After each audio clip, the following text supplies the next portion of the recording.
ಸರ್ಕಾರಿ ಕಚೇರಿಯ ಮುಂಭಾಗ ಮಾಟ ಮಂತ್ರದ ಕುರುಹು ಕಾಣಿಸಿಕೊಂಡಿದೆ. ಬಳ್ಳಾರಿಯ ಕೆಎಂಎಫ್ ಕಚೇರಿಯ ಬಾಗಿಲ ಮುಂದೆ ವಾಮಾಚಾರದ ಕುರುಹು ಕಾಣಿಸಿಕೊಂಡಿದೆ. ವಾಮಾಚಾರದ ಪೂಜೆಯನ್ನು ನೋಡಿ ಅಲ್ಲಿನ ಸಿಬ್ಬಂದಿ ಬೆಚ್ಚಿ ಬಿದ್ದಿದ್ದಾರೆ. ಕುಂಬಳಕಾಯಿ, ನಿಂಬೆಹಣ್ಣು ಅದಕ್ಕೆ ಮೊಳೆ ಹೊಡೆದು ಪೂಜೆ ಮಾಡಿದ್ದಾರೆ.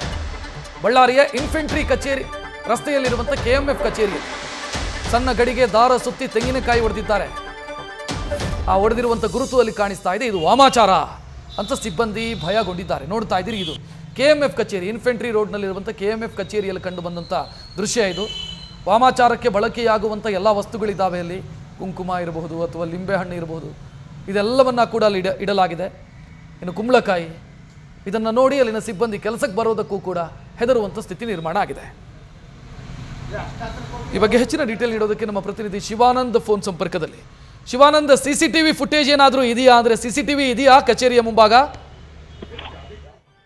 ರಕ್ಷತ್, ಮುಖ್ಯವಾಗಿ ಬಳ್ಳಾರಿಯ ಕೆಎಂಎಫ್ ಕಚೇರಿ ಮುಂಭಾಗದಲ್ಲಿ ಈಗ ವಾಮಾಚಾರ ಮಾಡಿರುವಂತದ್ದು. ಈ ಒಂದು ವಾಮಾಚಾರ ಸಾಕಷ್ಟು ಸಿಬ್ಬಂದಿಗಳಿಗೂ ಕೂಡ ಈಗ ಆತಂಕಕ್ಕೂ ಕೂಡ ಕಾರಣ ಆಗಿರುವಂತದ್ದು. ಅಂದ್ರೆ ತಡರಾತ್ರಿಯ ಈ ಒಂದು ವಾಮಾಚಾರ ಮಾಡಿರುವಂತ ಒಂದು ಪ್ರಕರಣ ಈಗ ಬೆಳಕಿಗೆ ಬಂದಿರುವಂತದ್ದು. ಜೊತೆಗೆ ಅಲ್ಲಿ ಕೆಲಸ ಮಾಡ್ತಕ್ಕಂಥ ಸಿಬ್ಬಂದಿಗಳು ಕೂಡ ಹೆದರಿಕೊಂಡಿರುವಂತದ್ದು. ಈಗಾಗಲೇ ಆ ಘಟನಾ ಸ್ಥಳಕ್ಕೆ ಅವರ ಕೆಲವೊಂದಿಷ್ಟು ಏನು ಸೆಕ್ಯೂರಿಟಿ ಗಾರ್ಡ್ಗಳು ಬಂದು ಅದನ್ನ ತೆರವು ಮಾಡಿ ಈಗ ಏನು ಅಲ್ಲಿ ಇರ್ತಕ್ಕಂಥ ವಾಮಾಚಾರವನ್ನ ಸಂಪೂರ್ಣವಾಗಿ ಅದನ್ನ ಸುಟ್ಟು ಹಾಕುವ ಮೂಲಕ ಮತ್ತೆ ಕೆಲಸಕ್ಕೆ ಅನುವು ಮಾಡಿಕೊಟ್ಟಿರುವಂತದ್ದು. ಆದ್ರೆ ಎಲ್ಲೋ ಕಡೆ ಕೆಎಂಎಫ್ ನಲ್ಲಿ ಈ ತರನಾದಂಥದ್ದು ಅಂದ್ರೆ ಕಳೆದ ತಿಂಗಳಷ್ಟೇ ಅಂದ್ರೆ ಡಿಸೆಂಬರ್ 30ರಂದು ಏನು ಬಳ್ಳಾರಿಯ ಒಂದು ಪ್ರಮುಖ ಬೀದಿಯಲ್ಲೇ ಬುರುಡೆ ಇಟ್ಟು ವಾಮಾಚಾರ ಮಾಡಲಾಗಿತ್ತು. ಈಗ ಏನು ಸಾರ್ವಜನಿಕ ಕಚೇರಿ ಮುಂದೆ ಈಗ ವಾಮಾಚಾರ ಆಗಿರುವಂತದ್ದು ಸಾಕಷ್ಟು ಒಂದು ರೀತಿಯಾದಂಥ ಆತಂಕಕ್ಕೂ ಕೂಡ ಕಾರಣ ಆಗಿರುವಂತದ್ದು, ಮತ್ತೊಂದು ಕಡೆ ಗೊಂದಲಕ್ಕೂ ಕೂಡ ಕಾರಣ ಆಗಿರುವಂತದ್ದು. ಈಗಾಗಲೇ ಆ ಕೆಎಂಎಫ್ ಒಳಭಾಗದಲ್ಲಿ ಅಂದ್ರೆ ಹೆಚ್ಚಿನ ಒಂದು ಭದ್ರತೆ ಕೂಡ ಇರುವಂತದ್ದು. ಆದ್ರೆ ಭದ್ರತೆಯನ್ನು ಮೀರಿ ಯಾಕೆ ಅಲ್ಲಿ ಅಂದ್ರೆ ಯಾವ ತರನಾಗಿ ಆ ಒಂದು ಕಚೇರಿಗೆ ನುಗ್ಗಿದ್ರು ಮತ್ತೆ ಅಲ್ಲಿ ಯಾವ ತರ ಪೂಜೆ ಆಯಿತು ಅನ್ನುವಂತ ಒಂದು ನಿಟ್ಟಿನಲ್ಲಿ ಈಗಾಗಲೇ ಸಿಸಿಟಿವಿ ಫುಟೇಜ್ಗಳನ್ನ ಅಧಿಕಾರಿಗಳು ಪರಿಶೀಲನೆ ನಡೆಸುವಂತ ಒಂದು ಕೆಲಸವನ್ನು ಮಾಡ್ತಿರುವಂತದ್ದು. ಆದ್ರೆ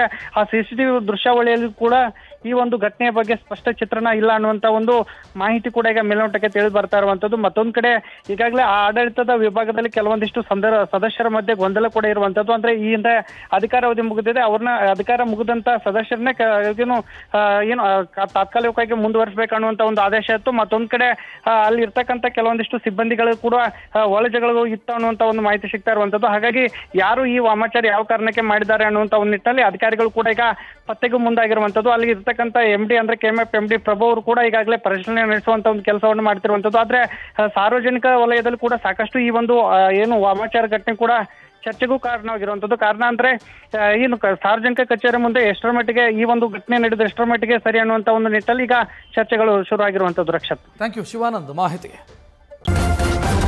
ನ್ಯೂಸ್ ಫಸ್ಟ್ ನಿರ್ಭೀತಿಯಿಂದ ನಿಮ್ಮ ಪರವಾಗಿ.